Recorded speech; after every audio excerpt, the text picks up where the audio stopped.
Mga kaprobinsya, welcome back to my YouTube channel. So ngayong araw na ito mga kaprobinsya is kanina is maaga pa mayroong nagpunta dito na magpabulog ng kanyang inahin. So nandun lang yan sa kabila mga kaprobinsya. So tara mga kaprobinsya, samahan niyo ako sa aking pagpunta doon at dalhin doon si Bori.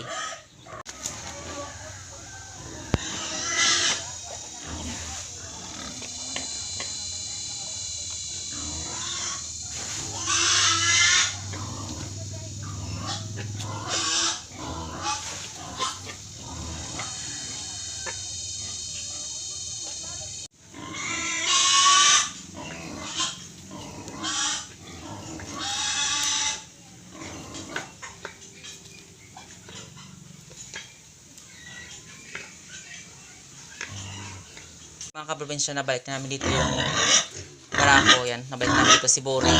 Ano. Ay, sobrang hirap talaga na naibalik siya dito. Yan, so nagpatulong ako sa kapatid ko yan. Hindi kami nakapag-video kasi dyan lang sa kabila yung nagpabulog. Yan, ito yung kanyang dinaanan na yun. Yan, sobrang putik. Ayan, dito nasira yung koral ng ng alagang gansa. Ayan. Hanggat dito siya dumaan, yan. Ayan, tapos na rin ako magpakain dito sa kanila. Buti na lang mga kaprobinsya is nabalik siya dito. Si Buri, ayan. Natapos din nabulugan doon. So, pero pahirapan din balik sa kanya sa koral. Kasi matanda na siya at matapang. Lumalaban na siya. So yan, kailangan talaga na na siya mga kaprobinsya. Tawag ito, palitan na talaga.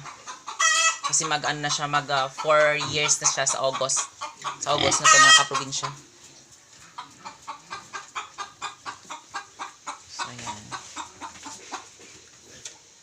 Ito yung mga anak niya, ayan yung mga pambayad sa kanya, binulugan niya, ayan.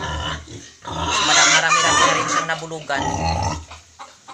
So marami-rami na rin yung kanyang mga anak na binayad sa kanyang binulugan. So kaso lang mga kaprobinsya, si Bori is matapang. Lumalaban na ngayon. So yan, ito naman, papabulog din ito mga kaprobinsya yan. So bukas lang papabulugan. Ayan ang inahin na ito. So dito naman is buntis. So yan, malapit na itong mga anak mga kaprobinsya, yung inahin na ito. Magsisimula na ito sa August 19. Yan. So binabantayan na ito na kapag manganak.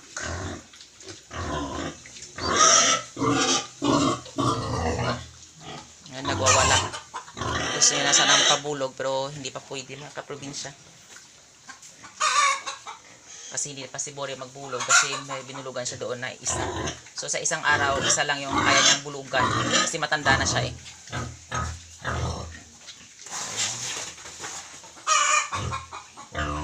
Malaki yung kanyang tiyan. Ayan nagwawala. So binilagyan namin ng harang dito. Ayan, para hindi siya makaakyat at makawala dyan. Kasi kapag walang harang is lalabas talaga yan. Ito yung kanyang mga anak. Ayan, malaki na rin. Ayan, malaki. Kaso mga kaprobinsya ngayon is hindi pa ito, merong bumibili kaso mura lang. So di sayang lang din yung pakain mo kasi sobrang mahal ng feeds. Yan yan, sobrang ingay. Ayan, dito naman yan Ito yung anak ng ng mga anak ulit dun sa kabila. So ito na, malaki na rin yung kanyang anak. So panglilitsunin na. Ayan Ayan, kung sino gusto bumili dyan, yan ito. Minibenta pa ito. Yan yung hyper, yan. Malaki na rin, buntis na rin yan. Siguro mga September na itong mga anak. September or August yata. Iwanan ko lang, sa dyan. Yung date na mga anak yan. Sobrang laki din.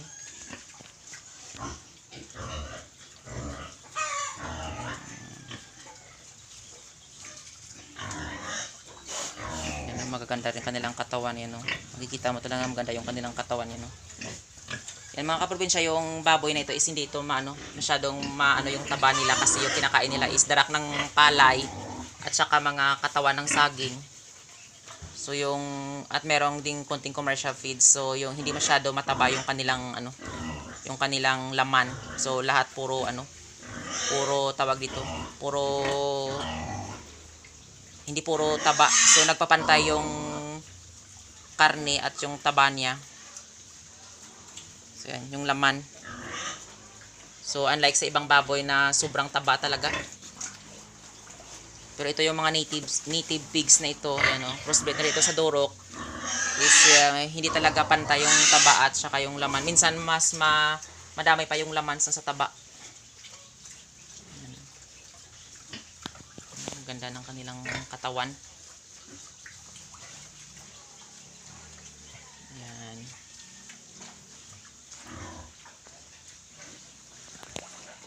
Mga kaprobinsya, tapos na silang pakainin dito. Ayan. Ayan. Tapos na silang pakainin dito. Kasi kanina, nung pumunta ako doon, is pinakain ko na sila. Ayan. Tapos na silang kumain. Okay ka lang, bro. Bright ka lang, bro. Ka-bright. So, ito yung gawin natin itong inahin. Yan. Dik-dik. Dik ka lang, dik. Dik-dik.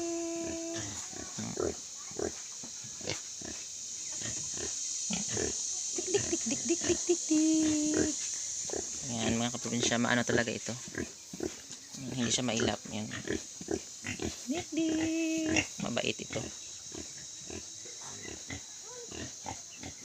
Doon naman yung inahin. Buti na lang mga kaprobinsya ngayon is 3 araw na hindi umulan. So maganda na rin yung panahon dito sa amin. Yan. Lumabas na rin sa haring araw.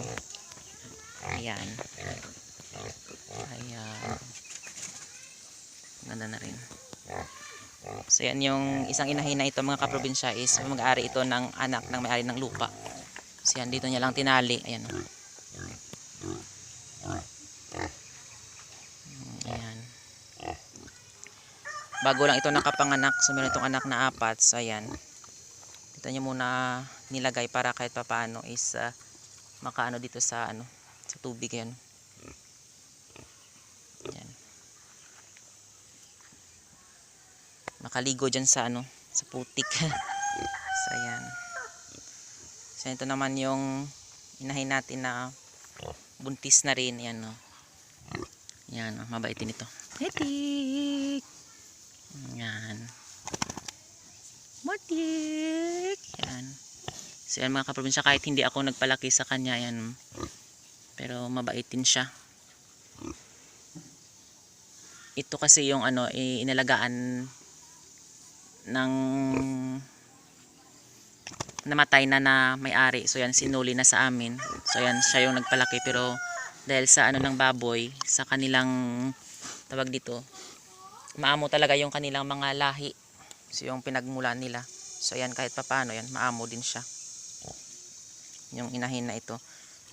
So yung kanyang binubuntis na ito mga kaprobinsya is pangatlo niya ng anak. Ayan. So yan mga kaprobinsya, maraming salamat sa walang sawang pagsusupport at panonood nyo sa aking YouTube channel. And don't forget to like, share, and subscribe to my YouTube channel. Thank you for watching and happy farming.